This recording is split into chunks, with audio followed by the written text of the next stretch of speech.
What is up, you guys? It is me, Suhan Michaels, back hosting it again for the Chasing Justice YouTube channel. Now, before today's video starts, if you guys would first of all like today's video, please subscribe to our YouTube channel. Therefore, you are uploaded of whenever we upload a new episode to our Chasing Justice series. By the way, each season will be 25 episodes long, just in case you're wondering.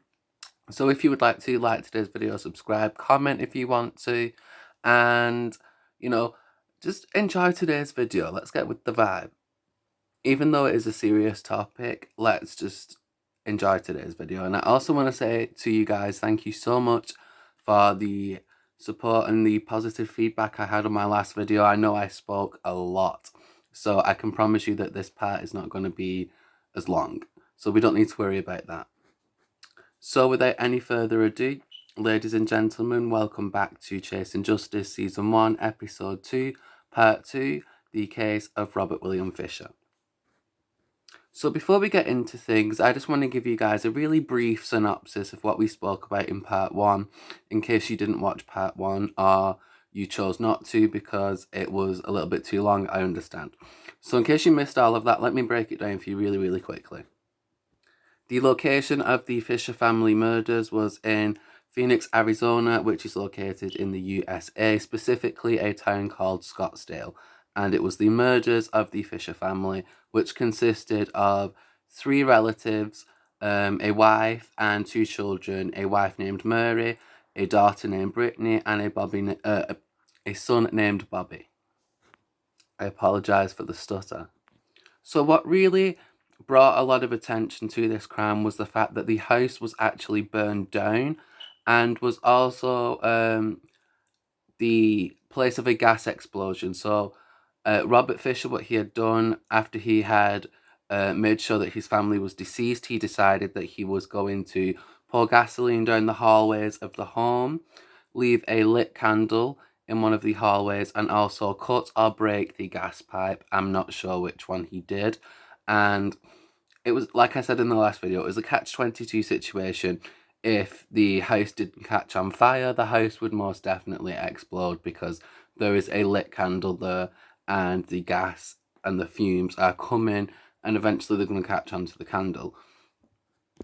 Now, what was strange about the discovery of the 3 deceased relatives were that the bodies were actually comfortable in bed.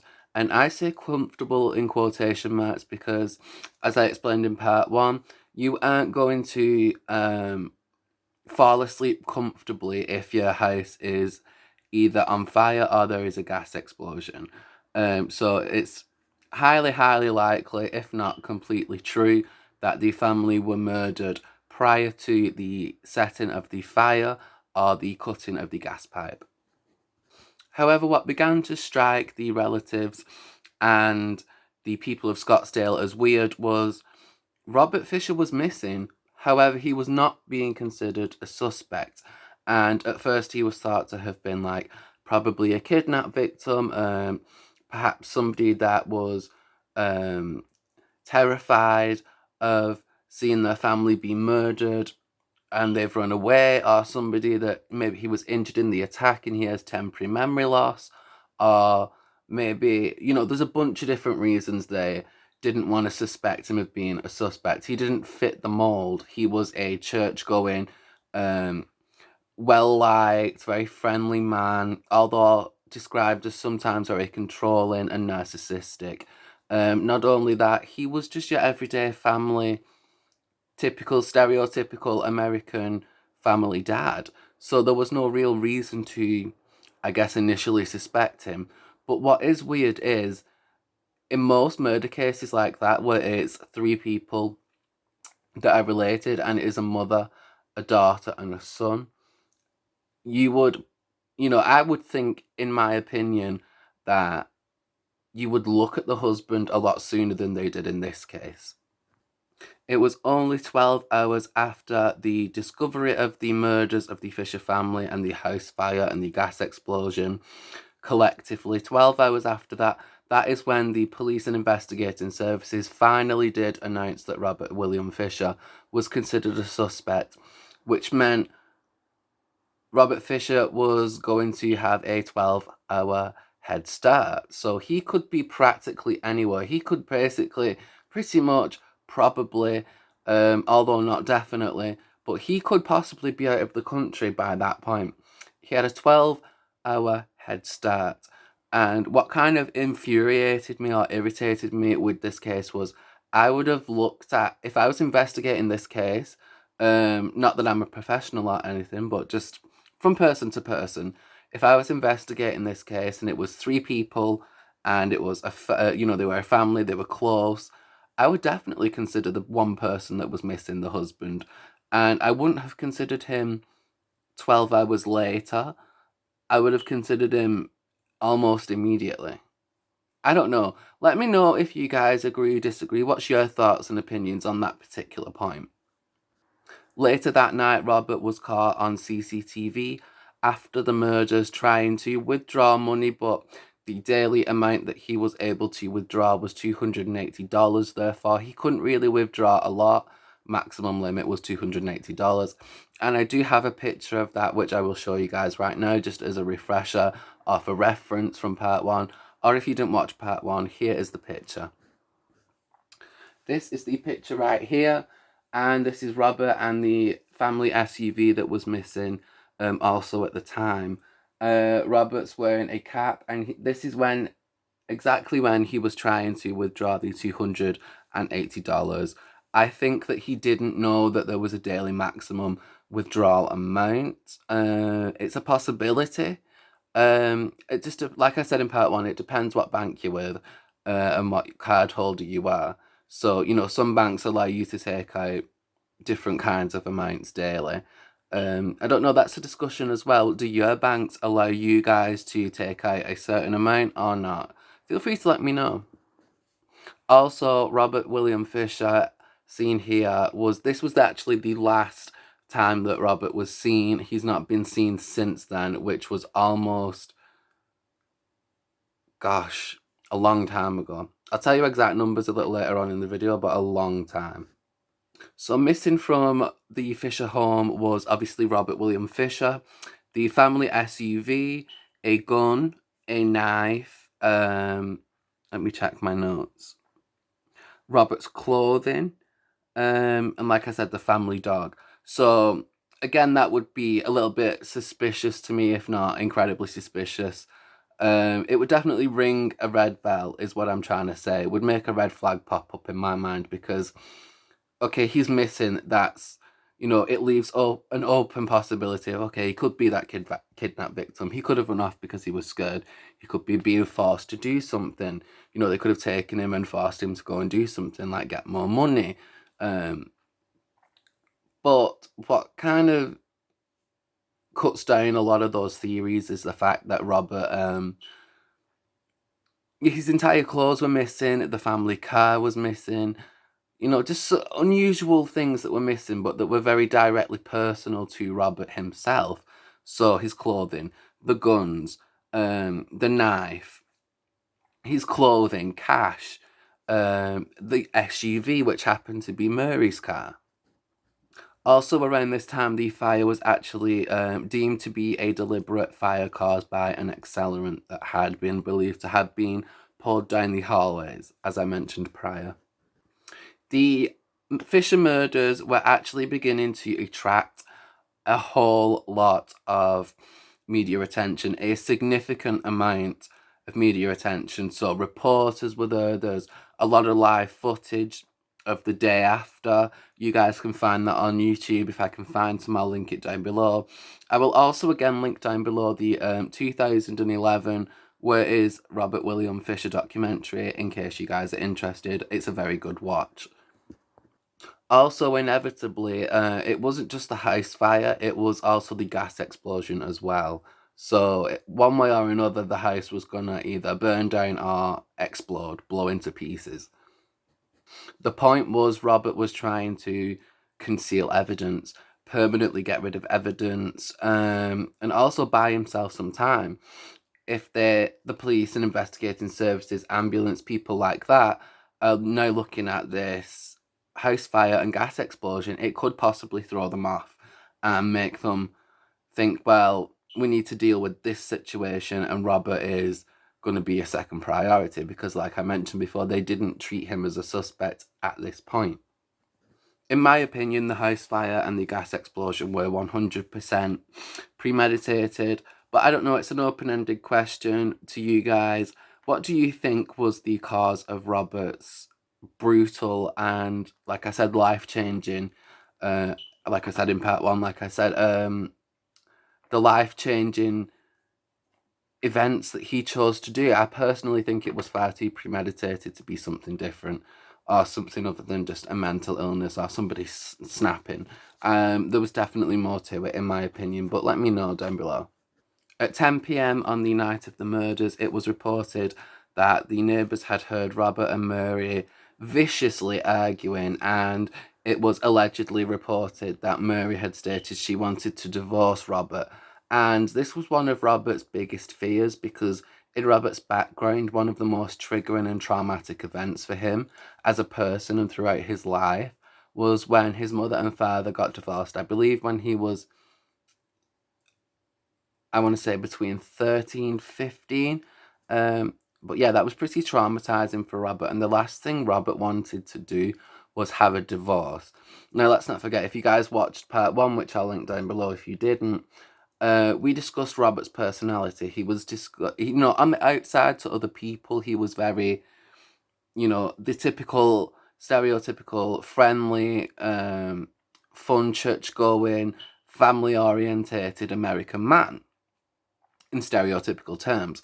But his true self was very narcissistic, very controlling, very paranoid, and very treated his family almost in a military type sense, like the way your colonel or your commander or your marshal would in the army. Very strict and very controlling. He also had 2 affairs on Mary. He contracted urinal infection from one girl that he was sleeping with, and Mary still stuck by him up until this point, which in my opinion I'd have left him a lot sooner.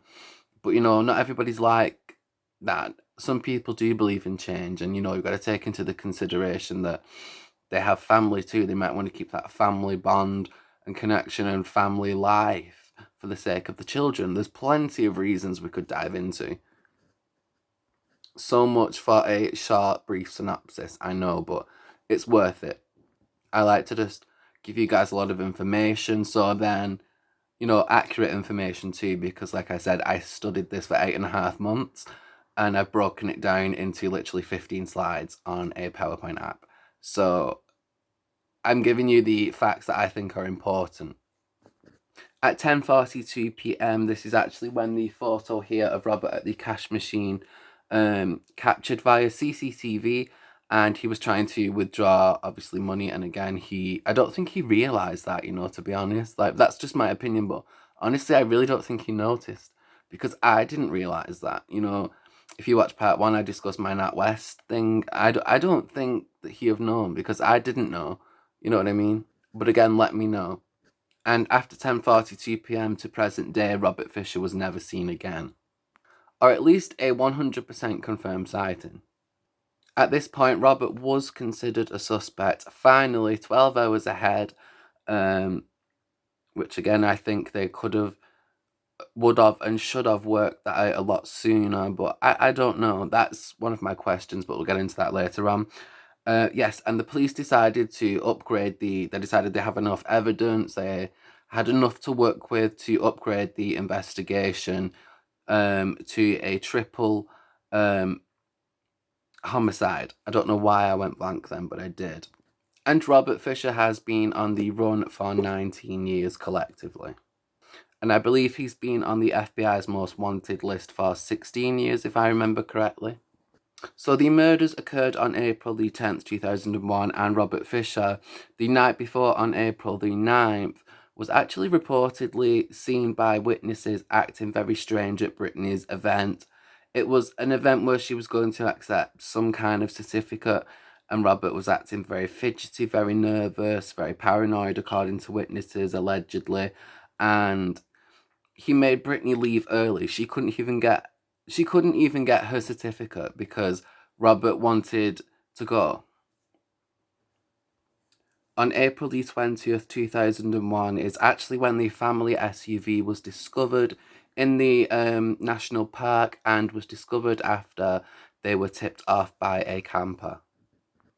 A police helicopter was very soon after sent to search the area, and what basically the helicopter had was a camera attached to it, I believe. I could be wrong, I've not looked into it, but something that the camera is somewhere on the helicopter and it records big spaces, so it saves sending so many officers out to search, because obviously if you've got a helicopter and you're exuding out, there's more distance that you can view in comparison to when you're on the ground.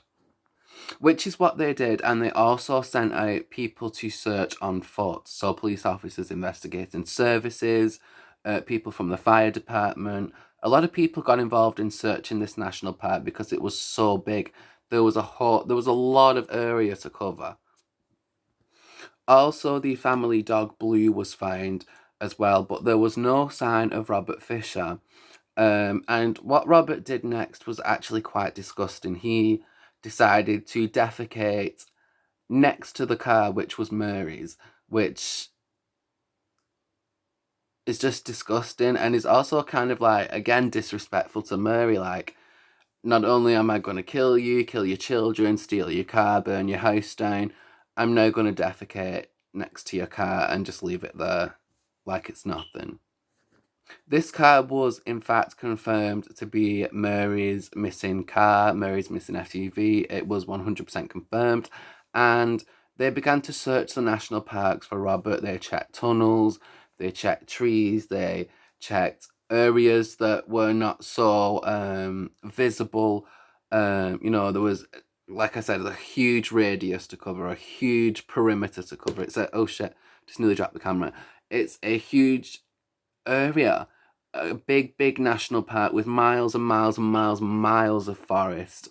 Imagine officers searching that on foot, because when there's a national park involved in a national forest, it's an area that you can't quite see from an above height. It helps because you can see certain parts, but preferably you need to be on the ground searching. That's why they search the tunnels, places that weren't so familiar, so on and so forth. But there was absolutely no sign of Robert Fisher whatsoever, like not one bit. Not a scrap of evidence, nothing other than what I mentioned prior. Nothing leading. Even the family dog couldn't sniff out where Robert was, and the search dogs couldn't sniff out, and there was no trace of him whatsoever. And there was people, which kind of narrows down the theory of, there is some theories out there that a lot of people think that Robert killed himself. I'm sorry, this stutter's doing my head in. A lot of people think that Robert killed himself in the National Forest somewhere, and he hasn't been discovered. But, which is possible because it's such a huge radius and a big perimeter of space. It's miles and miles of forest. It is possible. But if he killed himself, preferably he wouldn't have walked for miles and miles and miles, because what would have been the point? I understand him walking like a certain distance, but I couldn't see him walking miles and miles and miles and miles and miles and miles into this national park just to kill himself. Doesn't make any sense. And also with Robert's narcissism as well, a lot of narcissistic people, why would they kill themselves? What's the win in that for them? If we're looking at it from how a narcissistic person thinks, again, I'm not a professional, I'm just giving you my opinion, but if I'm looking at it from a narcissistic point of view, if they kill themselves, it's not all about them anymore, so what's the point? They want everything to be about them. They're not going to kill themselves. If they were in Robert's shoes, they are going to want to run. They are going to want to cause a scene. They are going to want to make a mystery out of it if they can. And Robert was successful in doing that. After a while, because of the heavy rain and snow and just generally all around awful weather, the search for Robert had to be called off, just because there was far too much area to search, not enough officers. And by the way, they had hundreds of officers out searching on foot, and police helicopters searching as well. So that really says a lot, that this area is huge. So I can understand them giving up from that perspective, and also the weather was stopping them from getting to certain areas. Like I said, it's a national park, it's a forest. You can imagine there's trees, there's little mountain things, hills, there's places that are hard to get to, there are places that could be unachievable to get to in conditions like rainy weather, snowy weather, stuff like that. So, as we are reaching the end of this episode, let's talk about some ways that we can identify Robert William Fisher. If you are out there, please keep an open mind. He could be absolutely anywhere, you guys. Absolutely anywhere. And let's not forget, he's been on the run for 19 years, and collectively, he's been on the FBI's most wanted list for 16 years now. He is armed, he has a gun and possibly a knife, and is considered extremely dangerous. He has the, obviously, military background, which was very in-depth and very thorough and very, I guess, educational if he wanted to be a murderer or if he wanted to be somebody on the run, if that makes sense. He could have learned a lot from that kind of training. Same thing with the nursing. If he injured himself outside or he was injured and say there was some kind of shootout, you know, hypothetically speaking, so on and so forth. So for me, it's like in these many careers he had that we discussed in part one, which I'll link down below, we can see how he's learning a lot that would be beneficial for him to murder his family. And he's learning how to avoid people, how to avoid detection in the military, stuff like that. Another example, him as a fireman, he, like I said, he burned the house down later on, a few years down the line. He burned the house down. He cut the gas pipe or broke the gas pipe. He did something to the pipe where the gas was coming out. He left a lit candle there. He allegedly, reportedly, poured gasoline or some kind of accelerant down the hallways. So he knew. Do you see what I'm saying? So let's get into some ways of identifying Robert Fisher. So, due to Robert's back surgery, you will find that on Robert's lower back, he has a visible scar from where they obviously inserted and went in with the surgery. And also, because of the surgery, it causes Robert to walk in an exaggerated fashion with his chest pulled out like that. And there's clips of it online. If I can find some, I will link it down below. And you can see Robert walks quite exaggeratedly.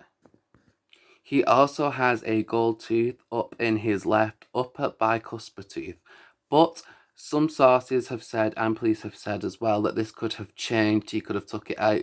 He could have got it replaced with, like, you know, a normal looking tooth. Like I said, it may have changed, but it is definitely worth noting. So, who would you contact if you come into contact with Robert Fisher? Let's discuss further as the chase for justice continues.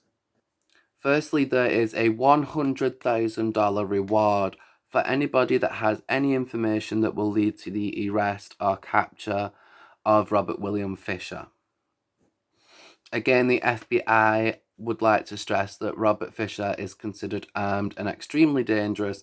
And for you guys out there, God forbid, if you do come into contact with him, do not approach this man, even though, yes, it's 20 years almost down the line and he's a bit older and so on and so forth. Please do not approach this man. He's still armed and extremely dangerous.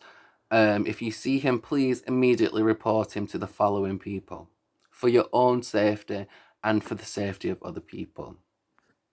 If you are living in the United States, you can contact your local FBI office. I'm unable to find a number due to the fact that it's local. So wherever you are in the USA, you can just type in your local FBI's office number and it should pop up on Google. Also, if you are in the USA, you can contact Crime Stoppers on 1-800-222-TIPS. You can also, if you are in the USA, contact your American embassy and your consulate, which again, you just Google and that should pop up for you guys with no problem.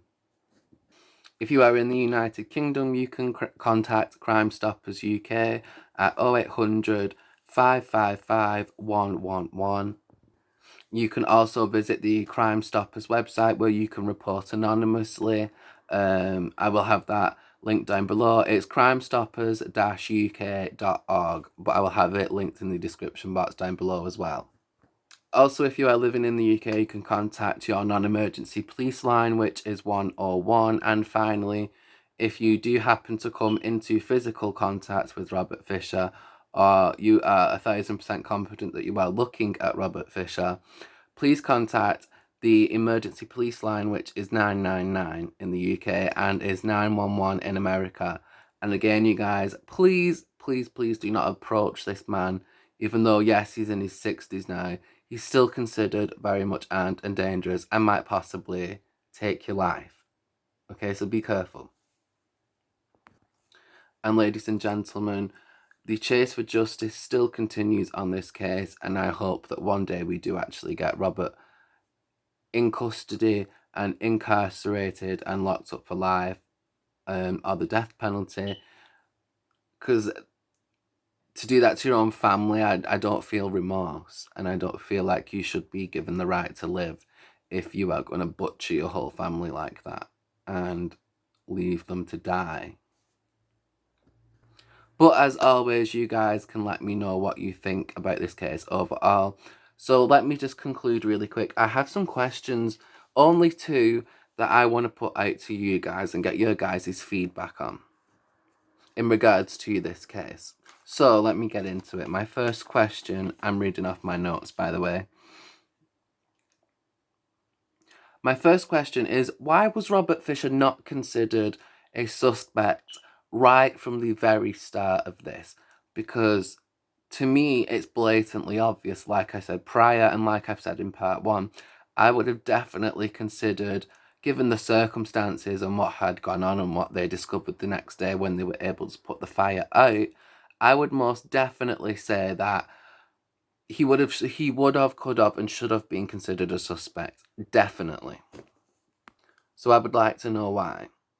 If there's anybody watching that studies law or is in the police unit or the police force, or anybody that can give me some kind of information on that, please feel free to comment down below. I'd love to start a discussion about that. And my final question is, why were none of the 300 allegedly sightings of Robert William Fisher ever looked into or ever confirmed or ever investigated? If these alleged sightings were true, then that means the police have had 300 tips that they've not even looked into. So my question would then be, how seriously are you taking this case? Because to me, and I guess, I don't know, you guys can let me know, but for me personally, it comes across as very ignorant and shows lack of effort and lacking of wanting to get justice for this case and these families and these people that have lost their lives. Just why were none of the tips looked into? Again, if anybody studies law or anything like that, please let me know, as those are the two questions I am so curious about, and it's baffling my mind. It really, really, really is. So the chase for justice will forever continue, and we will make more and more and more episodes and more content for you guys. Again, thank you so much for watching. I appreciate it ever so much. And again, I'm trying to upload more frequently, but I'm not promising anything, so just bear with me. I love you guys. Thank you so much. And everything you want to know about the video, credited sources, everything I use, links, descriptions, everything like that, head to the description box down below. You can also find my credited sources. And once again, I want to thank you guys so much for watching today's episode. And that concludes Chasing Justice Season 1, Episode 2, The Case of Robert Fisher. Until next time, you guys, the chase for justice continues, and I'll see you in the next one.